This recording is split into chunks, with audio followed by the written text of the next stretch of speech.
आज के जो मैकेनिक हैं वो शिष्य को संवारने का प्रयास करते हैं, शिष्य को सुधारने का प्रयास करते हैं, शिष्य को संवारने का प्रयास करते हैं, पर वह शिष्य थोड़े दिन तक ठीक रहता है, वापिस वैसा की वैसा ही हो जाता है। थोड़े दिन तक ठीक रहेगा, वापिस वैसा की वैसे ही हो जाएगा। किसी असली गुरु की तलाश करें हम।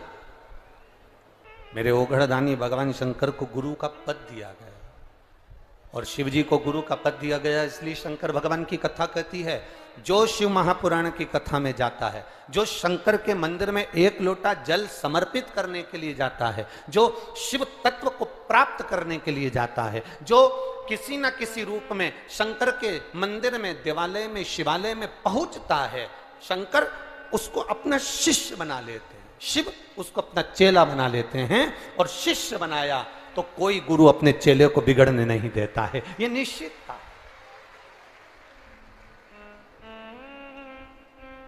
मेरी जीजियों और मेरे जितने जीजा भाई लोग जो भी बैठे हुए हैं उनसे निवेदन करूंगा, एक बात अपने बचपन की स्मरण में लीजिएगा। आप और हम एक जैसे हैं। जब स्कूल में मस्ती कर रहे होते हैं, स्कूल में घूम रहे होते हैं, स्कूल में अगर कहीं खेल रहे होते हैं, इतने में कोई टीचर आकर खड़ा हो जाए तो बोलो एकदम स्तुब्ध हो जाते कि नहीं हो जाते? एकदम अपन मस्ती करना बंद कर देते हैं, एकदम हम कोई कार्य कर रहे हैं तो वो बंद कर देते हैं। उसी तरह शंकर का जो शिवालय है, शिव जी का जो मंदिर है, शंकर का जो शिवालय है, हम हमारे भीतर कोई काम, कोई आसक्ति, कोई लोभ, कोई तृष्णा, कोई वासना, ये सब उपद्रव मचा रही होती है। जब हम एक लोटा जल लेकर शंकर जी के मंदिर में जब पहुंचते हैं तो हमारा उपद्रव करना बंद हो जाता है। ना अहंकार, ना काम, ना आसक्ति, ना वासना, ना तृष्णा, ना लोभ, ये सब समाप्त हो जाते हैं। केवल एक रहता है और वो गुरु रूपी शिव है और चेले रूपी अपन है, शिष्य रूपी अपन है। कि कृपा की न होती जो आदत तुम्हारी,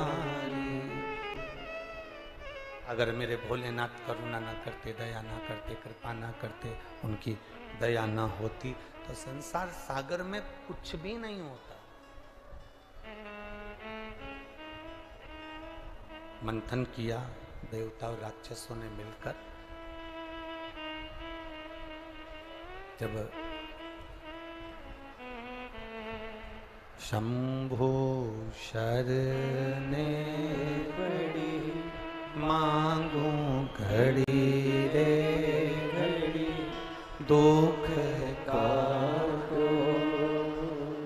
दया करीन दर्शन आपो, शंभु शरण पड़ी मांगो घड़ी घड़ी, दुख काटो दया करीन दर्शन आपो। शिव कथा कर रही है, भगवान शंकर का संवाद कर रहा है, शिव महापुराण की कथा कर रहा है, भगवान देव अधिदेव महादेव का संवाद। शिव गुरु है,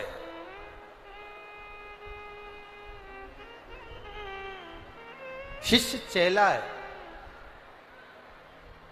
एक साधारण सा संसार में रहने वाला मानव, एक साधारण सा संसार में रहने वाला मनुष्य भगवान देव अधिदेव महादेव के शिष्य के रूप में आसक्तियों से दूर कर देता है, वो काम से दूर कर देता है, वासनाओं से दूर कर देता है, तृष्णा से दूर कर देता है।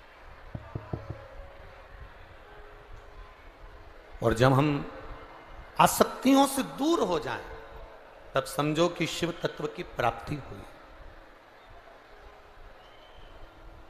तब जाने कि भगवान शंकर के शिव तत्व से हमें आनंद की अनुभूति हुई। देखिए, एक ये साधारण सा कागज है, इस कागज पे कुछ भी लिख दो, कितना भी लिख दो, तुम्हारी मर्जी पड़े तो तुम तुम्हारी प्रॉपर्टी लिख दो। एक साधारण से कागज पर अपनी प्रॉपर्टी लिख दो, गाड़ी लिख दो, बंगला लिख दो, जमीन लिख दो, जायदाद लिख दो, कागज पे लिखा हुआ तुम्हारा सारा सामान किसी काम का है? काम का कब होगा? जब उस कागज पर तुम्हारा सिग्नेचर होगा। बोलो सही है कि गलत है? इस कागज पर जब तक तुम्हारा सिग्नेचर नहीं है, इस कागज पर कुछ भी लिखो चलेगा।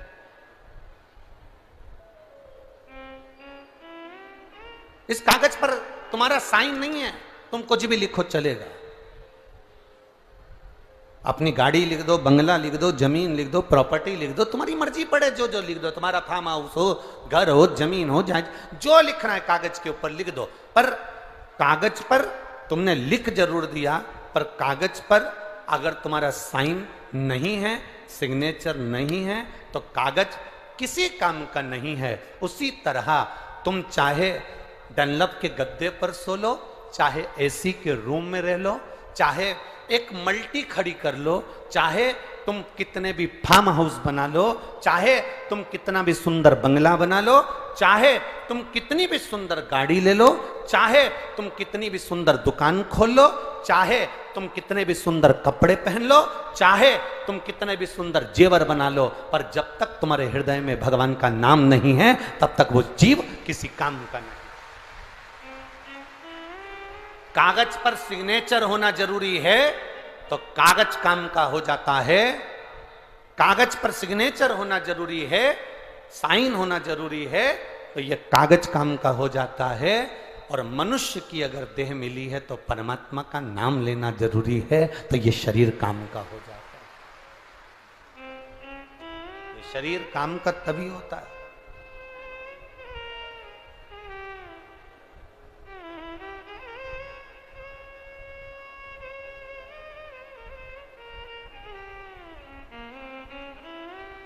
एक बात आपसे पूछें, छिंदवाड़ा वालों, उत्तर देना जरा।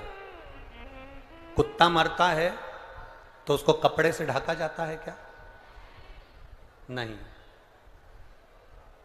छिपकली मरे तो? बोलते जाओ जरा।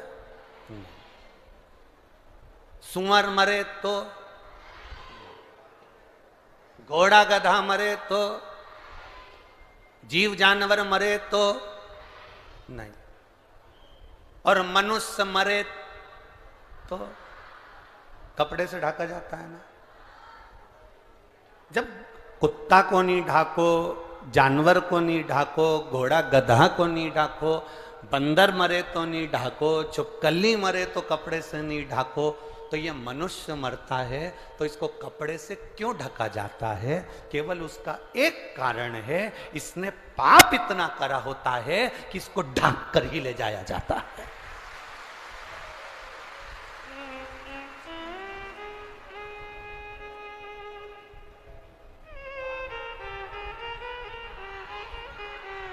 कर्म इतने विचित्र करे होते हैं। इसलिए शिव महापुराण की कथा बारंबार कहती है, मत बुरे कर्म कर बंदे वरना पछताएगा, भगवान की आंखों से तू बच नहीं पाएगा, तू बच नहीं पाएगा।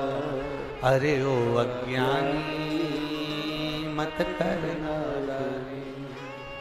अरे ओ अज्ञानी मत करना, तेरे कर्म का फल भी तू ही पाएगा, जैसा किया तूने तेरे आगे आएगा।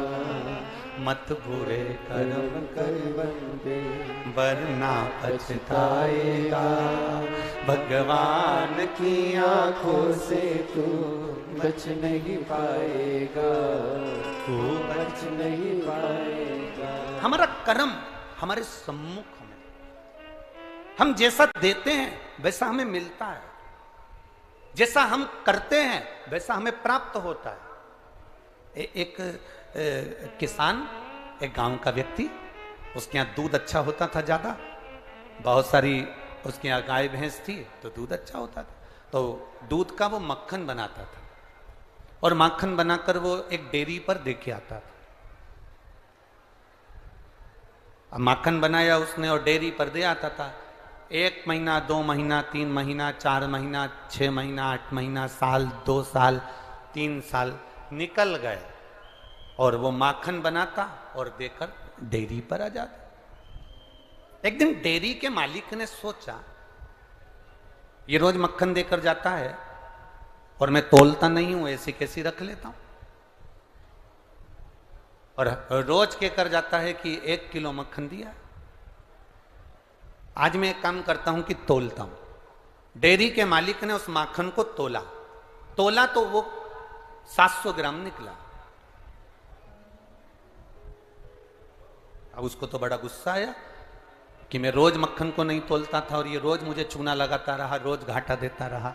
मैं तो विश्वास में पड़ा रहा और ये मुझे 700 ग्राम, 800 ग्राम, 500 ग्राम मक्खन देकर चले जाता था। मैंने तोला नहीं, मैं इसके विश्वास में रहा। ये दूसरे दिन फिर माखन देने आया, इसने फिर तोला, माखन 800 ग्राम था। अब की बार डेयरी के मालिक को क्रोध आ गया और डेयरी के मालिक ने उसका हाथ पकड़ा और पकड़कर उसको थाने ले गया। 4 साल 5 साल से तू मुझे चूना लगा रहा, मैं तेरे विश्वास में, तो जितना माखन लाकर देता है मैं रख लेता हूं और रोज कहता है 1 किलो माखन है। कभी 700 ग्राम निकला, कभी 800 ग्राम निकला। वो तो अच्छा हुआ कि मैंने 2 दिन से देख लिया। थाने में ले जाके खड़ा कर दिया, अदालत में केस पहुंच गया। जज कुर्सी पर बैठा था, सामने वो किसान भाई खड़ा था, इधर डेयरी का मालिक खड़ा था। केस चालू हुआ। क्या बात है? जज ने कहा किसान से, तुमने क्या करा? जब तुम 1 किलो माखन उसको देते थे तो तुमने 700 ग्राम क्यों दिया, 800 ग्राम क्यों दिया, इतना कम क्यों दिया? किसान ने हाथ जोड़कर कहा, नहीं साहब, मैंने तो पूरा 1 किलो दिया। 1 किलो दिया? तो ये डेयरी का मालिक, ये सेठ जी कह रहा है कि तुमने मक्खन कम दिया। नहीं साहब, मैंने पूरा दिया। तुम्हारे पास में मक्खन तोल के लेके आते थे? हाँ साहब। तराजू है? नहीं साहब। बाट है? नहीं साहब। तो माखन कैसे लेकर आते थे? साहब, ये जो डेयरी का मालिक है ना, इसको मैं माखन देता था और इससे रोज हमेशा 2-3 दिन में कहता था, लाओ जरा 1 किलो शक्कर दे दो। इनसे 1 किलो शक्कर रोज लेकर जाता था। मेरे पास में बाट तो नहीं था, तराजू में एक तरफ मक्खन रखता था, दूसरी तरफ शक्कर रखता था, उसके बराबर में तोल कर दिया आता था।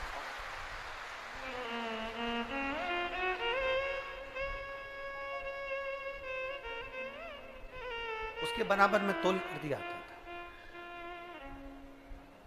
अब डेयरी के मालिक की आंखें नीचे दब गई कि मैं इसको 700 ग्राम शक्कर तोल के देता था, जैसा मैंने दिया वैसा मुझे, मैंने जैसा दिया।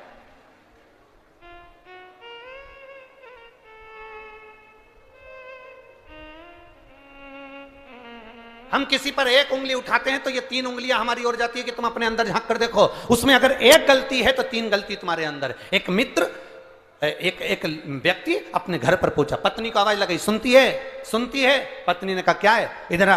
पत्नी ने पूछा क्या बात है? सुनो, आज शाम को मेरा दोस्त खाना खाने आएगा, आज शाम को मेरा दोस्त भोजन करने आएगा। पत्नी से पति ने कहा, सुन, ये घड़ी छुपा कर रख दे, चप्पल छुपा के रख दे, गुलदस्ता छुपा के रख दे, और सुन, वो वहां पर सामने जो मोबाइल रखा है छुपा के रख दे। इतने में पत्नी ने बोला, क्यों, तुम्हारा दोस्त चोर है? पति बोलता है, नहीं, वो अपने सामान को पहचानता है। दोस्त चोर नहीं है, वो अपने सामान को पहचान रहा। बस हमारी जिंदगी भी ऐसी ही है। पूरा जीवन हम पूरा जीवन केवल दूसरों के ऐब ढूंढने में लगे रहे। शिव महापुराण तो बड़ी सुंदर बात कहती है साहब, कभी मौका मिले तो अपनी जिंदगी में उतारिएगा इस बात को।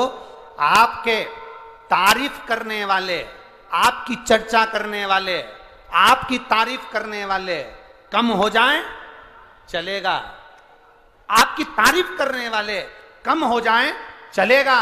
शिव महापुराण कहती है, पर आपकी निंदा करने वाले कम नहीं होना चाहिए, बढ़ना चाहिए। आपकी तारीफ करने वाले कम होंगे चलेगा, पर आपकी निंदा करने वाले ज्यादा होना चाहिए। उसका कारण है, जितना तारीफ करने वाले आपके नाम को ऊंचा नहीं ले जाते, उतना निंदा करने वाले 2 मिनट में ऊपर पहुंचा देते हैं।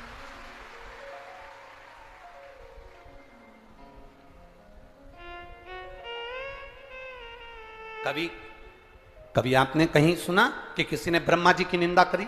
कभी आपने कहीं सुना कि भगवान विष्णु की किसी ने निंदा करी? कभी आपने सुना कि मां देवी की किसी ने निंदा करी? कभी आपने सुना कि भगवान दत्त की किसी ने निंदा करी? कभी आपने सुना कि सूर्य चंद्रमा ग्रह इनकी किसी ने निंदा करी? मृत्यु लोक में सबसे ज्यादा अगर निंदा किसी देव की होती है तो वो देव अधिदेव महादेव की होती है। लोग कह देते हैं पत्थर है, लोग कह देते हैं शिवलिंग है, लोग कह देते हैं ऐसा है। जबरदस्ती पत्थर पर जल ढोले जा रहे हैं, जबरदस्ती लोग मंदिर जा रहे हैं। सबसे ज्यादा निंदा मेरे देव अधिदेव महादेव की होती है। और आप अंदाजा लगा कर देख लो, आज के समय में भारत की भूमि पर जितने किसी देवता के मंदिर नहीं है, उससे दुगने मेरे महादेव के मंदिर है, उससे दुगने।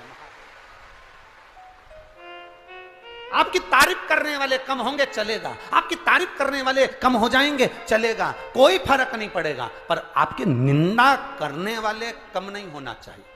भगवान से प्रार्थना करना, क्योंकि निंदा उसी की होती है जो ऊंचाई पर चढ़ रहा होता है, जो आगे बढ़ रहा हो। निंदा करने वाले कम ना हो। शंकर जी की कितनी निंदा करी भगवान शिव जी, ओगरदानी त्रिकालदर्शी, जिनकी धर्म पत्नी माता सती, और सती मैया को कितना ज्ञान दिया, पर सती माता को ज्ञान तो दिया, पर सगे ससुर ने, यहाँ कोई नहीं बैठा होगा जिसका ससुर गाली बका हो मुंह पर।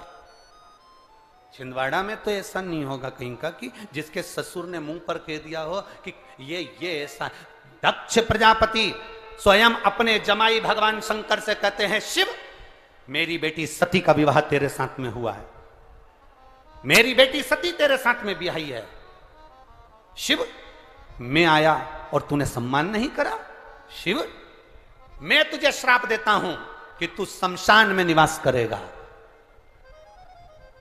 अड़भंगा, नग्न वेशधारी, जटा जूट वाले, सर्पों को गले में लपेटने वाले, कितना कितना शब्द ससुर ने कहा। शंकर भगवान उठे और उठकर उन्होंने डमरू बजाना प्रारंभ करा। जो डमरू बजाया तो पास में भगवान विष्णु बैठे थे। उन्होंने शंकर जी से पूछा, तुम्हारी तारीफ नहीं हो रही है, तुम्हें गालियां दी जा रही है और तुम्हें रहने के लिए शमशान दे दिया गया है और तुम डमरू बजा रहे हो। शंकर भगवान बोले, नारायण आप नहीं जानते, मेरा ससुर सही में आज मालूम पड़ा कि मेरा ससुर है। आज तक नहीं मालूम था कि ये मेरा ससुर है, आज मालूम पड़ा कि ये मेरा ससुर है। भगवान नारायण ने कहा, ऐसा ससुर दुनिया के लोग भगवान से प्रार्थना करेंगे, ऐसा ससुर किसी को ना दे। शंकर जी कहते हैं, मेरे ससुर जैसा ससुर भगवान सबको दे। सब ऐसी क्यों कह रहे? भगवान नारायण ने पूछा, ऐसे शब्द बोल रहे हो कि तुम्हारा ससुर तुम्हें गाली दे रहा, आप शब्द कह रहा, ताने दे रहा, रहने के लिए शमशान कहा कि शमशान में तेरा निवास हो, और तुम कह रहे हो ससुर जैसा। अरे मेरे ससुर की निगाह बहुत ऊंची है। मेरा ससुर जो सोचता है वो दुनिया में किसी का ससुर नहीं सोचता। मेरे ससुर ने कितना मेरे लिए सोचा। मेरे ससुर ने कहा, तू शमशान में निवास करना, क्योंकि मेरे ससुर अगर दूसरी जगह पर प्लाट दिलाता तो वहां कोई भी कब्जा कर लेता, तो मेरे ससुर ने मुझे शमशान दिया है। शमशान में कौन कब्जा करे? शमशान में कौन कब्जा करे? मेरे ससुर ने मुझे रहने के लिए शमशान दिया। शिव तू शमशान में रहना। शंकर भगवान उठकर नाचने लगे, मेरे ससुर जैसा दुनिया में कोई ससुर नहीं होगा जो मेरे लिए इतना सोचा है, इतना विचार करा कि ये सीधा साधा है, इसको लोग भोला कहते हैं। अरे इतना भोला है कि इसके पास में विष आया तो विष पी गया, धतूरा आया तो धतूरा धारण कर लिया, अरे सांप मिला तो सांप धारण कर लिया। इतना भोला मेरा जमाई है, अगर मैं इसको कहीं दूसरी जगह प्लाट दिला दूंगा और मकान बना दूंगा तो ये किसी को भी दान दे देगा। इसलिए इन्हें कह दिया कि तू शमशान में रहे। शमशान में कोई ना तो कब्जा करेगा और ना कोई शमशान दान लेगा। शमशान शमशान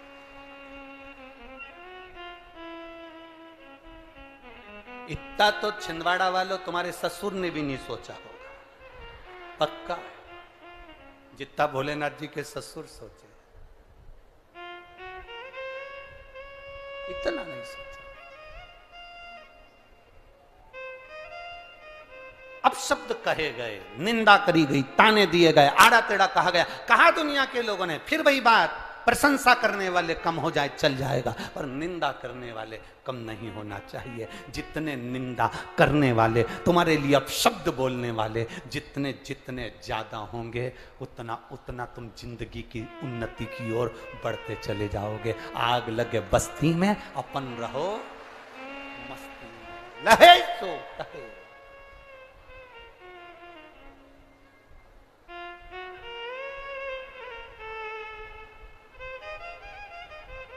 पतंग उड़े आकाश माने, डोर थारा हाथ मां, ओ वल्लभ म्हारी पतंग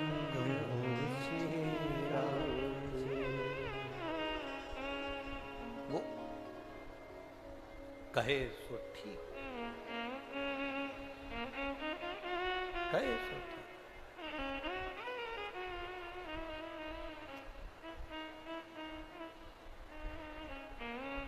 भोले मैं तेरी पतंग। और जितने बैठे हो, हम जानते हैं कि जगह नहीं है पंडालों में, और ये सब हम स्मरण कर रहे हैं। आप लोग इतनी संख्या में सब लोग खड़े हुए हो, साइडों में भी, उधर पीछे भी सब लोग। तो हमारा तो इतना सा निवेदन रहेगा, आप जिस भाव से आए हो, आप जिस विश्वास से आए हो, और अपने घर के लोगों को कह देना 5 दिन की शिव महापुराण की कथा है, एक दिन निकल गया, दूसरा दिन चल रहा है, 4 बजे कथा विराम हो जाएगी, बचेंगे कितने दिन? बोलो बोलो, जम के बोलो जरा।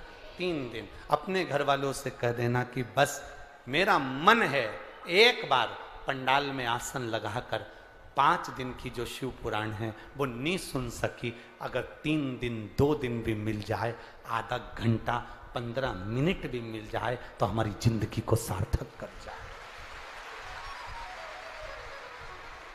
हजारों वर्ष तक तप साधना का जो फल है, हजारों वर्ष तक तप साधना का जो फल मिलता है, शिव महापुराण की कथा में बैठकर भगवान शंकर का गुणगान करने का वो फल हमें प्राप्त हो जाता है। वो फल एक बार वशिष्ठ बाबा और विश्वामित्र जी, इन दोनों में विवाद हुआ। ये 13 साल के बाद हुआ है। ले आओ ले आओ ले आओ।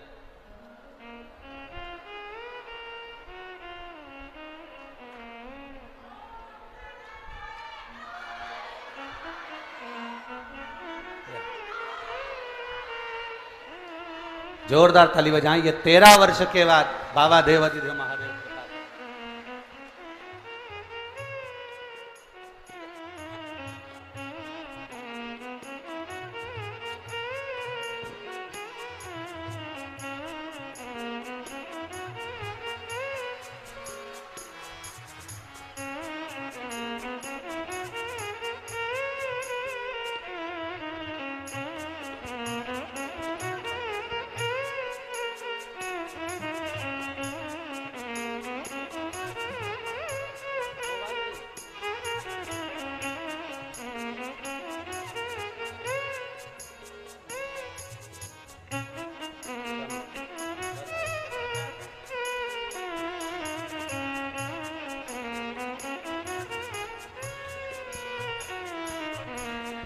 तेरी कृपा बिना न हिले एक भी अणु, लेते हैं श्वास तेरी कृपा से।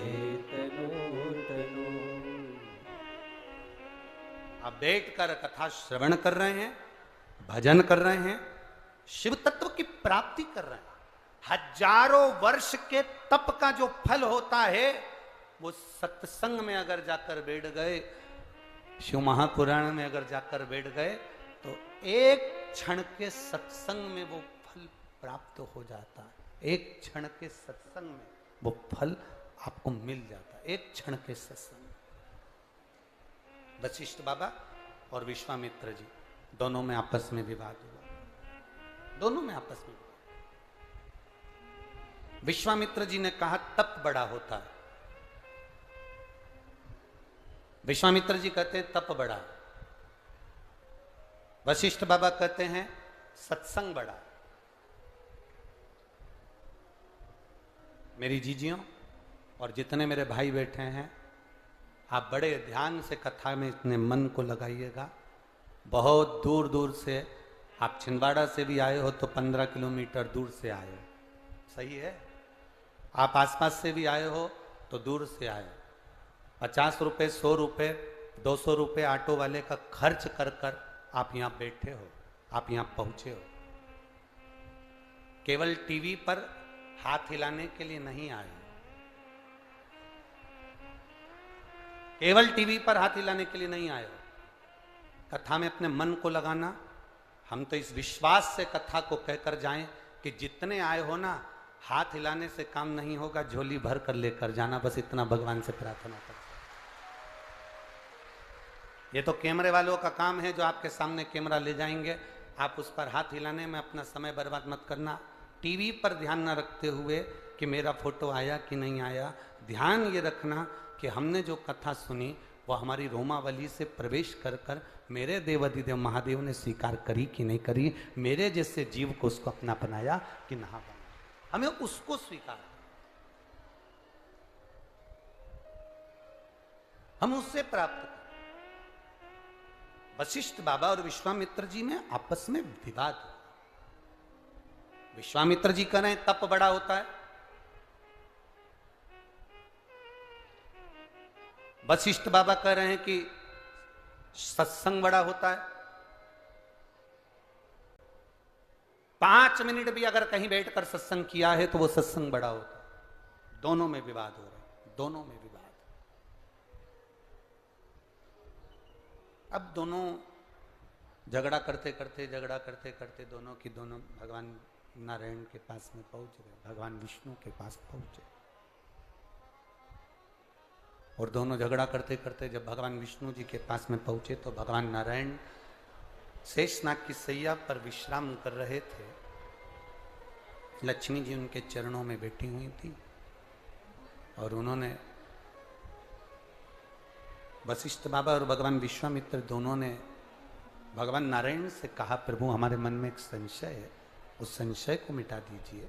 हमारे मन में एक संशय आ गया, उस संशय को समाप्त कर दीजिए, हमारा वो संशय समाप्त करिए। पूछा क्या संशय है तुम्हारा, तुम्हारा संशय है क्या? तप बड़ा होता है कि सत्संग बड़ा होता है? रूखी आवाज है, तप बड़ा है कि सत्संग बड़ा है? विश्वामित्र जी कह रहे हैं कि तप बड़ा है और वशिष्ठ बाबा कह रहे हैं कि सत्संग बड़ा है। दोनों में विवाद है। अब आप क्लियर करिए, आप बता दीजिए कि तप बड़ा कि सत्संग बड़ा। भगवान नारायण तुरंत बोले, भैया देखो इसका जवाब तो मैं नहीं दे सकता, इसका जवाब तो केवल एक दे सकते हैं, वो हैं देवाधिदेव महादेव। महादेव के सिवाय कोई इसका जवाब नहीं दे पाएगा। इसका जवाब महादेव के सिवा कोई नहीं दे सकता। अब जाओ शिव जी के पास, अब जाओ देवाधिदेव महादेव के पास।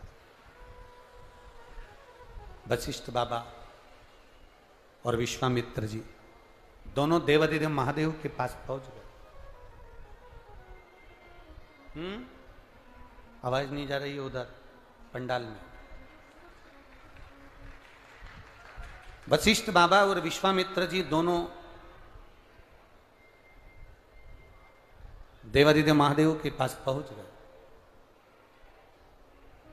और देवादिदेव महादेव के पास में जब दोनों पहुंचे, भगवान देवादिदेव महादेव ने पूछा क्या बात है, कैसे आना हुआ। विश्वामित्र जी कहते हैं कि तप बड़ा होता है, और वशिष्ठ बाबा कह रहे हैं सत्संग बड़ा होता है। हम आपसे पूछने के लिए आए हैं कि इन दोनों में बड़ा कौन सा है। शंकर भगवान बोले, जब भगवान नारायण ने इसका जवाब नहीं दिया तो मैं क्यों जवाब दूं। इसका जवाब केवल एक दे सकते हैं, वो है शेषनाग। आप शेषनाग के पास में जाओ। शेषनाग जी के पास में भेजा। शेषनाग जी से विश्वामित्र जी और वशिष्ठ जी ने कहा कि तप बड़ा होता है कि सत्संग बड़ा होता है। तप बड़ा कि सत्संग बड़ा। शिव महापुराण की कथा, राम कथा, भगवत कथा, भगवान की पावन कथा, भगवान का भजन, ये बड़ा। आप बताओ इन दोनों में बड़ा क्या।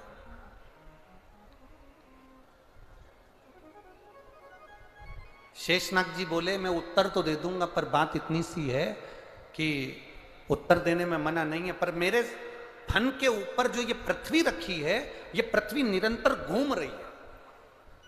इस पृथ्वी को घूमने से थोड़ी देर रोक दो तो मैं तुमको इसका उत्तर दे दूं। इतने में विश्वामित्र जी ने हाथ में जल लिया, और विश्वामित्र बाबा ने हाथ में जल लेकर संकल्प लेकर कहा कि मेरी जिंदगी में मैंने जितना तप करा उसका सारा पुण्य मैं पृथ्वी को देता हूं, और पृथ्वी तू एक क्षण के लिए रुक जा। पृथ्वी नहीं रुकी, पृथ्वी रुकी नहीं। जब पृथ्वी नहीं रुकी तब वशिष्ठ बाबा ने देखा कि विश्वामित्र जी से ये पृथ्वी नहीं रुकी, तो वशिष्ठ बाबा ने कहा, हे पृथ्वी मैया, मैंने अगर किसी सच्चे गुरु के पास में बैठकर एक क्षण का भी सत्संग करा हो तो वो एक क्षण के सत्संग का पुण्य मैं आपको देता हूं। पृथ्वी रुक जा। और पृथ्वी एक क्षण के सत्संग के पुण्य से रुक गई। तब शेषनाग जी ने कहा कि देखो, ये तप और सत्संग, इन दोनों में सबसे बड़ा है सत्संग। इसलिए शिवपुराण की कथा कहती है कि आप अगर शिवपुराण की कथा में जाकर बैठे हो, टीवी के सामने कथा चल रही है, आप कथा में बैठे हो, मोबाइल पर कथा सुन रहे हो, पंडाल में बैठकर कथा सुन रहे हो, जहां जगह मिली वहां बैठकर यदि आप एक क्षण की भी कथा श्रवण कर रहे हो तो वो एक क्षण की कथा भी तुम्हारे दुख को रोक सकती है, तुम्हारी तकलीफ को रोक सकती है। भजन, कीर्तन, स्मरण, पुण्य, भगवत कीर्तन, भगवान का भजन, किसी दुखी के चेहरे पर प्रसन्नता, ये हमारे दुख को भी रोकता, ये हमारी तकलीफों को भी रोक देते।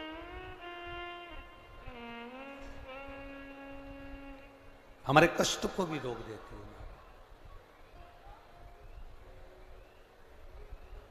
शिव कथा कह रही है, सुगंधा, जिसको ऋषियों ने कहा था कि तुम एक काम करना, 16 श्रृंगार कर कर जैसे तुम